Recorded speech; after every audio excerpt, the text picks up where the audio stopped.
For latest news, subscribe our channel and press the bell icon to never miss any news. നമസ്കാരം, ഇത് one India Malayalam. നമുക്കറിയാം, പലതരത്തിലും വിവാഹം ആലോചിക്കുന്നവരുണ്ട്. Online വഴിയും മാട്രിമോണിയലുകൾ വഴിയും ബ്രോക്കർമാർ വഴിയും ഒക്കെ വിവാഹാലോചനകൾ നടക്കാറുണ്ട്.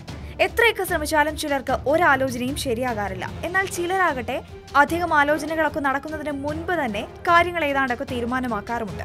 ജാതി, മതം, ജാതകം, സാമ്പത്തികം, ജോലി, നിറം തുടങ്ങി 100ഓളം കാര്യങ്ങൾ നോക്കേണ്ടതുണ്ട് വിവാഹാലോചനകൾക്ക്, പ്രത്യേകിച്ച് അറേഞ്ച്ഡ് മാരേജിൽ. ഇതെല്ലാം ഒത്തുവന്നാൽ മാത്രമേ വിവാഹം നന്നായി നടക്കും.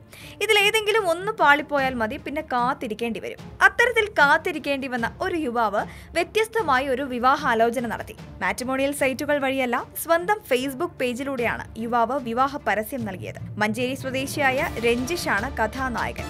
പോസ്റ്റ് ഇട്ട നിമിഷം മുതൽ രഞ്ജിഷിന്റെ ഫോൺ നിർത്താതെ ബെല്ലടിക്കുന്നുണ്ട്. 34കാരനാണ്. കല്യാണം ഇതുവരെ ശരിയായിട്ടില്ല. ഡിമാൻഡുകളൊന്നുമില്ല. ജാതി വിഷയമല്ല. ഇതാണ് രഞ്ജിഷിന്റെ പോസ്റ്റ്. ഫോട്ടോഗ്രാഫറായ തന്റെ വീട്ടിൽ അച്ഛനും അമ്മയും സഹോദരിയുമാണ് ഉള്ളത്. ഫേസ്ബുക്കിനെ ഇത്തരത്തിൽ പ്രയോജനപ്പെടുത്താമെന്ന ആശയം തന്റേതല്ല.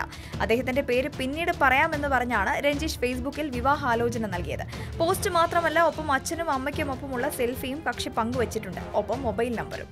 എന്തായാലും ഈ ഒരൊറ്റ ഫേസ്ബുക്ക് പോസ്റ്റോടെ വിവാഹാലോചനകളുടെ പ്രളയമാണ് രഞ്ജിഷിന്. പോസ്റ്റിൽ നമ്പർ കൂടി നൽകിയിരിക്കുന്നത് കൊണ്ട് ആ സമയം മുതൽ രഞ്ജിഷിന്റെ ഫോൺ നിർത്താതെ അടിക്കുകയാണ്.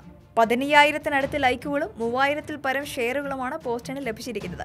ഏതായാലും ഇനി വരും കാലത്ത് ഫേസ്ബുക്ക് വഴിയുള്ള വിവാഹാലോചനകൾ ട്രെൻഡായി മാറിയേക്കാം. സംഗതി എളുപ്പമല്ലേ? സിമ്പിളായി കാര്യങ്ങളൊക്കെ പറഞ്ഞൊരു ഫോട്ടോയും പങ്കുവച്ചാൽ കാര്യം നടക്കും.